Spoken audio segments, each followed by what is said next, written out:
West. Women CEOs, there's a lot of women in power, and I'm wondering why we're still sitting here making up facts and stuff to act like that women are still oppressed.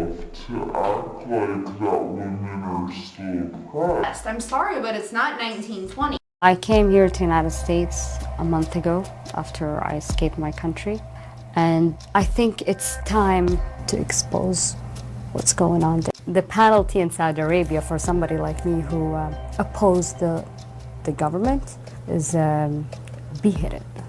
There are so many things that women can't do in Saudi because it's law. They can't do anything without a male guardian's consent. When I was in Saudi Arabia, if I want to even go to the supermarket, I have to inform everyone in the house. The laws in Saudi are doing that systematically to discriminate against women. Nobody talks about it. Guardianship system, it's a slavery. It's the worst human rights violation. I felt like I was nothing but a commodity. What really scares me is that I wouldn't get this asylum and I would be returned and then I would die young and that I would lose everything I tried to build, that I would just fail. I escaped in the night. My father was still awake and he was watching TV. I was really scared if he would notice that I'm going out of my room. I was prepared that in any second I'm gonna be dead.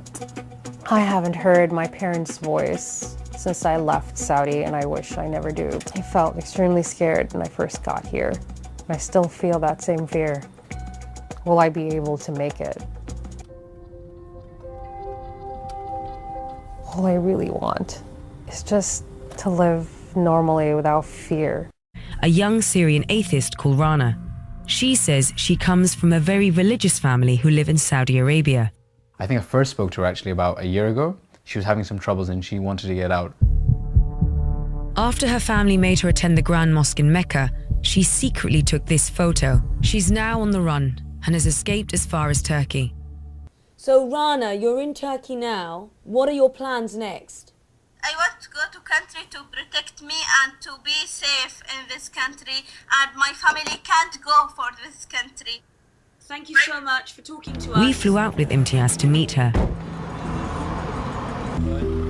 You look so different. So nice to finally meet you. She's changed her appearance because she's nervous the local Syrian population may find out who she is.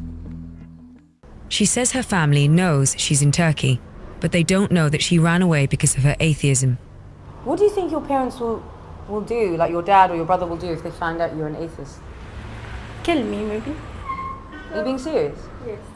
When I was in Saudi Arabia, I dreamed to walk alone in the street, like a normal people, like all girls dream about that in Saudi Arabia. Walk alone without cover, without hijab, without niqab. Can you tell me why you're doing this? Why is it so important to you? I only want to live like a normal people, without afraid someone, maybe you are atheist and kill you, without afraid your family, it's no, you are not a believer. Is there anything that you miss about Saudi Arabia? My family. I know they are now worried about me and my big brother want to kill me, but I miss my time with my family. I miss my mother food. And I hope one day I can meet them. We bring you inside a place where women are under siege. It's been called the most dangerous place on earth to be a woman. And it's not a distant land oceans away. It's only 2,000 miles from Texas, which is why thousands of women are fleeing to our shores to escape a machismo culture racked by gang violence. We bring you to Honduras to investigate femicide. And with one woman murdered every 16 hours in a nation smaller than Ohio, Honduras has one of the highest femicide rates in the world. Aquí en Honduras se lleva bastante lo que es, vaya, yo soy hombre, hago esto. It's a perfect storm of a sexist machismo culture. This is Haiti Hernandez, a 30-year-old mother of 5. She lives with the horrific memories of the night her abusive husband brutally attacked her legs with a machete. Hubo uno que solo estaba pegado en una parte del cuero. The attack so savage, her husband had actually severed both her feet. Since the 1990s in Juarez, Mexico, females have been going missing or turning up murdered at an alarming rate, and most of the cases go unsolved. Part of the problem is the bus drivers. It's estimated they've abducted or killed more than 800 girls and women, and this is well known, but nobody was doing anything about it. Until one day in 2013, when a middle-aged woman wearing a blonde wig got up from her bus seat, pulled out a revolver, and shot the bus driver in the head. 24 hours later, she did the exact same thing. Then she walked off the bus, never to be seen again. Bus drivers were now afraid of women, and soon her motive became clear when a local news website received an email that explained she was taking revenge for all female passengers. The email was signed Diana, Huntress of Bus Drivers. Hey guys, welcome back to my channel here. It's Lavender here, and today I decided to do a video on the evil that is femicide, deep dive video into the femicide topic. I decided to do this video since people on the internet who are YouTubers want to be edgy and want to make videos saying that we don't need feminism anymore, you know, because it's not 1920s anymore, and how all this like anti-feminism, you know, like how it's like been getting like it's been getting boosted a lot. So I decided to make this video because I really think it's actually really important to, you know, educate people on this topic, because it's a real thing. People want to say that women are not oppressed anymore, which is a lie. I mean, look up, wake up, smell the fucking roses. Wake up, sheeply. There's fucking people being oppressed around you every fucking day, and different things. So let's get started into this video. So yeah, it's gonna be a long one, so yeah. So what is femicide? Definition of femicide: the killing of a woman or girl, in particular by a man and on the account of her gender. It is the most extreme form of gender-based violence. The late South African feminist activist and scholar Diana Russell first popularized the word femicide in 1976. She hoped the term to describe the murders of women would help rally activists behind the fight to protect women. Types of femicide. Women continue to face enriched discrimination on a daily violence amid the abject failure of governments to stamp out the arbitrary arrests, abductions, assassinations, so-called honor killings, etc., and other forms of gender-based violence. There are many forms of femicide, but some are more widely recognized than others, such as honor killings. Women around the world are murdered in honor killings or stoned to death for being raped, you know, and underage girls are forced into arranged marriages against their will. So on the women around the world are murdered in honor killings / stoned to death for being raped, and underage girls who are forced into arranged marriages, the UN estimates that 5,000 plus women and girls are murdered each year in honor killings, which are widely reported in the Middle East, for example, but yet at the same time are very underreported in places like the United States. Like, I did a true crime case on this. There have been, you know, honor killings in the United States where the person who did the killing doesn't get, you know, the proper like prison sentence because like people don't understand what honor killings are. It's really oppressive towards women. In 2016, there were an estimated 15.4 million people in forced marriages around the world. 88% of victims were women and girls. By the way, I'm going to link all of my sources in the description down below, so yeah. 37% of victims were under the age of 18 at the time of the marriage, the forced marriage. Of these, 44% were under the age of 15 at the time of the forced marriage. In 2003, the Intersectional Center for Research on Women estimates that over 51 million girls under the age of 18 were forcibly married against their will. Forced and early marriage are most common in impoverished countries such as Africa, or religious countries such as the Middle East, like Saudi Arabia. Also, in countries such as Saudi Arabia, they lock up women for doing anything that's against, you know, traditional roles, such as there was a point in time where women couldn't even drive cars. If they did, they'd be arrested. Saudi Arabia's terrorism court has sentenced a woman, the activist who led the push to allow Saudi women to drive cars and vehicles, to nearly 6 years in prison. for, being a feminist and trying to get justice and rights for women that live in Saudi Arabia. She was subjected to electric shocks, whippings, and sexual harassment while in prison. They also alleged that she was offered freedom if she agreed to say she was not tortured. The crackdown on women's rights activism is a real serious thing. So I'm sick and tired of people literally saying that feminism doesn't belong in this world and there's no women that are being oppressed today, which is a fucking lie. In which a male relative or a family member kills a woman or girl over sexual or adulterous, as in religious type of behavior to maintain the family's honor. There's also non-intimate femicide, which is committed by someone who does not have an intimate relationship with the victim. Examples of this would be sex workers being murdered by their clients, like in true crime cases, hate crimes, prostitution, etc. like that. Or work in nightlife, such as, strippers or dancers or whatever, are disproportionately impacted by non-intimate femicide. Other forms of femicide include sorcery or witchcraft-related killings because people believe in witchcraft, and they think that it's evil. Armed conflict-related killings, such as gang violence, gender identity, and sexual orientation-related killings. So, women can also die by femicide indirectly as a result of unsafe abortions in countries where abortion is illegal, maternity morality, and harmful practices overall. Femicides can be linked to human trafficking, drug dealing, organized crime, gang-related activities, neglect, and lack of state action, or country's action because of corruption. The statistics on femicide.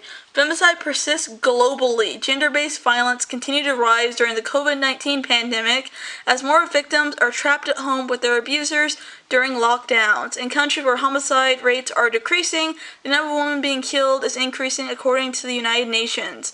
Data on femicide is limited because most countries do not receive the necessary information to record the motivations for homicide, or the crimes go unreported, or no one gives a fuck. Basically, the mainstream media is notorious for not, putting out good stories because they want to do Porky's bidding or whatever.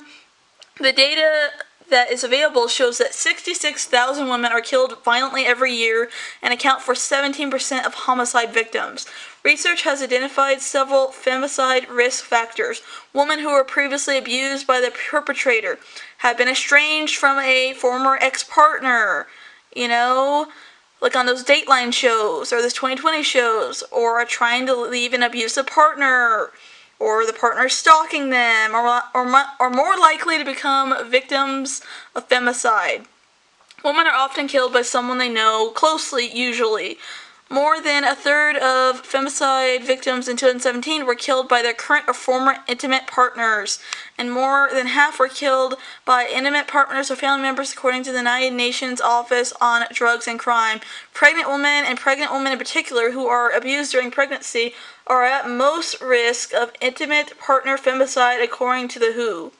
Femicide is more common in countries with greater gender equality and less female representation in government, according to the WHO, such as countries in the Middle East, Northern Africa, Africa as a whole, South America, etc.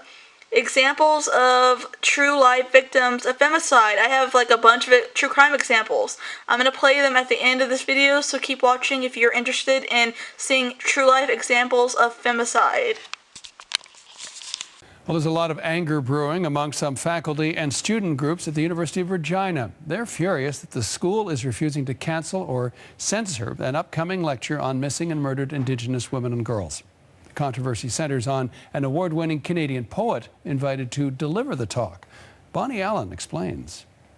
This upcoming lecture and poetry reading about murdered and missing Indigenous women at the University of Regina has become so contentious it has triggered resignations, calls for a boycott, and pleas from some faculty and student groups to postpone or cancel the talk. The lecture will be given by former Poet Laureate of Canada, George Eliot Clark. And it turns out Clark has a working relationship and friendship with a Regina man who killed an Indigenous woman. It was 20 years ago, but the racial tensions are still raw in Saskatchewan. A university basketball star, Stephen Comerfield, lured an Indigenous woman named Pamela George outside Regina for sex. His friend, Alex Ternowetsky, was hiding in the trunk. They beat her to death. Comerfield now lives in Mexico and publishes poetry under a new name. Clark has edited Comerfield's poetry and worked with him for well over a decade. Hey guys, welcome back to my channel here. It's Lavender here, and today I am doing another true crime case. Today I am doing a very rare, not that many media coverage hate crime cases. I am doing the true crime case of the hate crime murder of Pamela George story. She was a murdered Native woman, and she was murdered by 2 white teens. And this was an outcry because so many people thought that they got away with murder because they were white, which they did. So let's get started into her story and what happened and etc, etc. So let's get started. Here we go.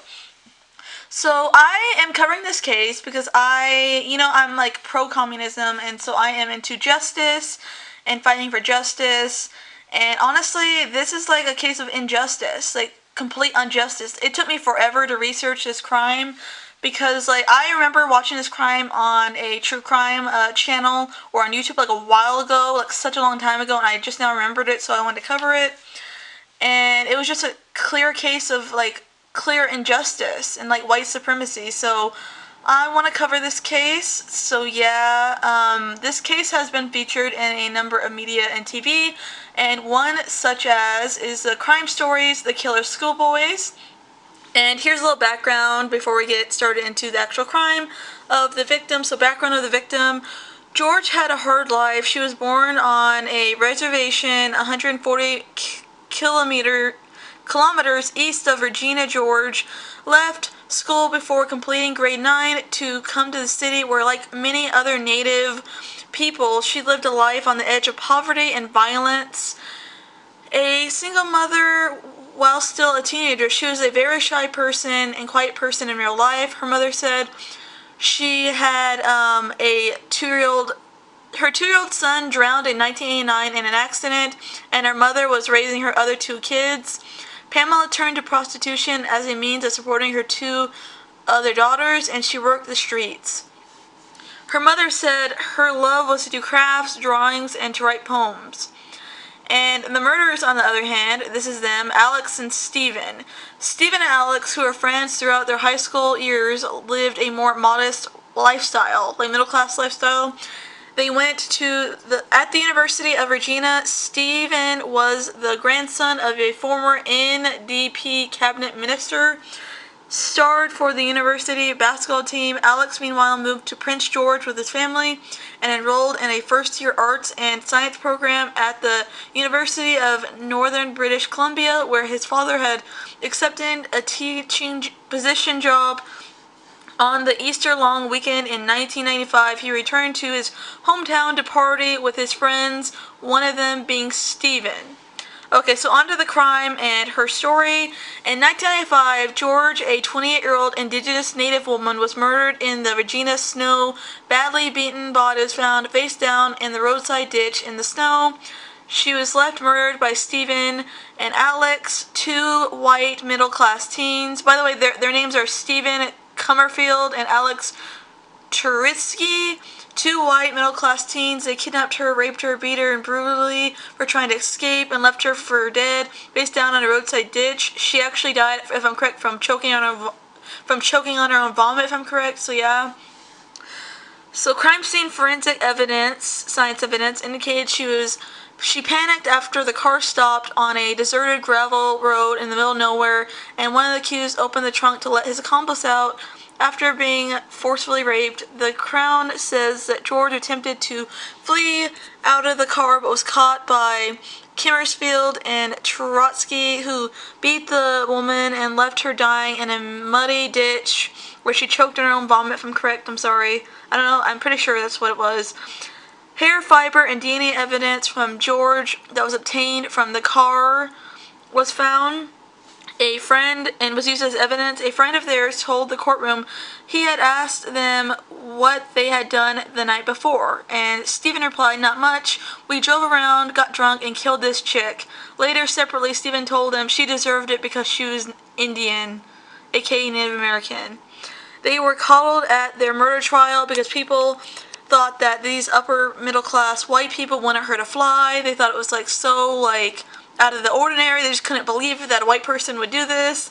The court heard from a prostitute who was working the streets on the night of the murder. She testified that she had refused to get into a car with two obviously drunk, intoxicated young white males.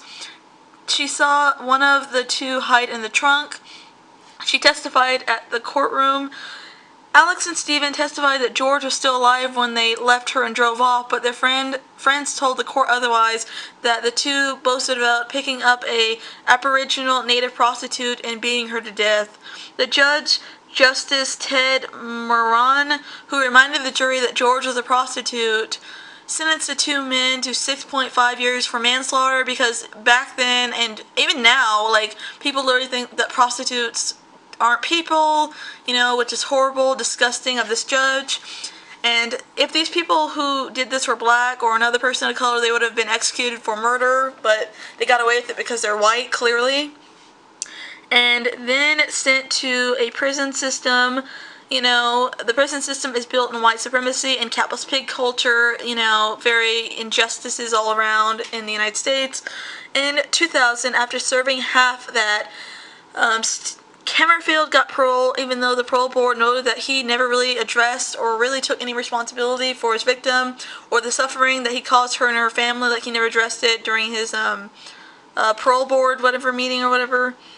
He changed his name to Stephen Brown and moved to Mexico, which has a large indigenous native population, and wrote poetry. He studied film at Ryerson University, writes revolting poems about women.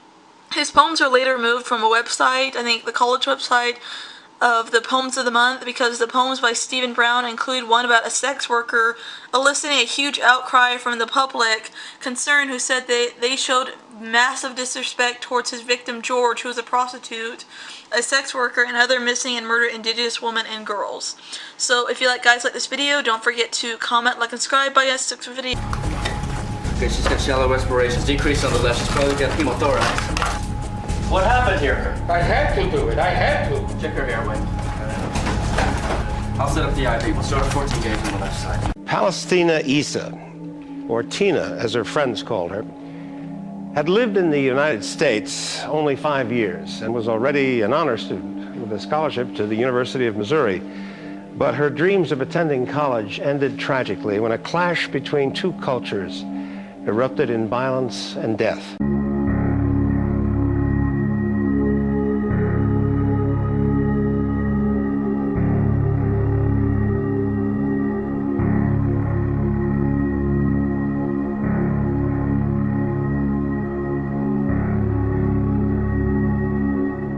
So he continued to stab her, saying, "Die, daughter, die." Hey guys, welcome back to my channel. It's Lavender here, and today I want to talk about the murder of Pastilnia Zin, aka she goes by Tina, and her last name's Izza. She was born December 3rd, 1972, and she died November 6, 1989. She was a teenage girl murdered in an honor killing in St. Louis, Missouri by her own parents, Zine and Maria Issa.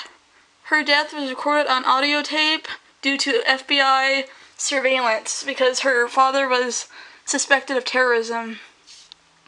The youngest of 7 siblings, she lived in a southern portion of the city of St. Louis. In 1980, Zien became a citizen of the United States. The family came to St. Louis in 1986, and the family had its own grocery store there. Tina began learning English after arriving in St. Louis, where her friends gave her the name Tina. The parents neither spoke English well, they mostly just spoke Arabic. Tina's relationship with her father declined after she turned 14. She listened to American popular music such as hip-hop, rock music, and dance music. Her ambition was to become a pilot after taking engineering courses at a local college and university. Her father wanted to arrange Tina in a arranged marriage that he found in the hometown of Palestine, like a young boy from Palestine he wanted to arrange her in a relationship with. And her older sister stated their dislikes of her American-like lifestyle. Like her family moved to the United States, but they wanted the whole family to live like it was back in the Middle East. So yeah, very traditional roles and stuff. Her family sent people to extract her from a prom dance she attended. They didn't want her going to prom because it was American. When her family learned that she, since January 1989, was engaged in a romantic relationship with a 20-year-old African-American man, Cliff Walker, Tina's parents grew even angrier about the situation. The father held grudges and was racist against African-Americans and black people in general because in Palestine, businesses and business people had been targeted by black criminals. The dad made telephone calls before the murder of his daughter that he committed, stating that Tina had disrespected and damaged the honor of his family and needed to die an honor killing. On the day of her death, she worked her first shift at a Wendy's fast food restaurant. The family also opposed the idea of her not working for the family's grocery store business. They wanted her to work at the grocery store and get married, an arranged marriage for who they wanted her to be with. The problem was not that Tina thought of herself as an American or hype-end American, not as Arab. Tina thought, they thought that the problem with her was that Tina, she was becoming Americanized, and they wanted her to live like a traditional, Muslim, I guess. Her murder took place at her parents' place and her family's residence, her family's apartment. Her boyfriend walked her home after the first day of her first job at Wendy's. Initially, her parents criticized her for having the outside job, but then accused her of doing other things besides that job. Her father stabbed his daughter with a boning knife. One of her lungs, her liver, and her heart were severely damaged by 6 blows to her chest, and she died instantly. Her mother assisted the dad by holding Tina down while he stabbed her. A crucial factor in this trial was the fact that the FBI had put a bug in the house and caught on tape of them killing their daughter because he was suspected of terrorist activities in Palestine, because he was part of a Palestinian group. That's what they thought he was part of, and that's how they found out the audio that they recorded of him murdering his daughter with his wife, and had recorded Tina's murder on a audio cassette tape. This is especially important in confirming that the mother did and was an active participant in the murder of her daughter, and that the father's claim of self-defense was false. They both received death sentences for the murder killing. The father died of diabetes before he could be executed, and the mother, Maria Issa, was later resentenced to life in prison and died in prison in 2014. So if you guys like this video, don't forget to comment, like, and subscribe. Bye, guys. Some new developments coming to light in a newly released taped phone call involving a Valley honor killing case. ABC 15's Corey Rangel listened to this call, and Corey, the tapes reveal police had to protect the victim even in the hospital from her own family. Katie, the victim's own father ran her over with his car and then took off. In the early stages of the investigation, the call shows police couldn't trust anyone and kept the daughter's location guarded. Until he is located, we're not mentioning where she's at. I want to see her. Well, that's not possible at this point. Worried about Noor al-Maliki's safety, Peoria police would not even tell her own mother where she was at. Why? I'm a danger?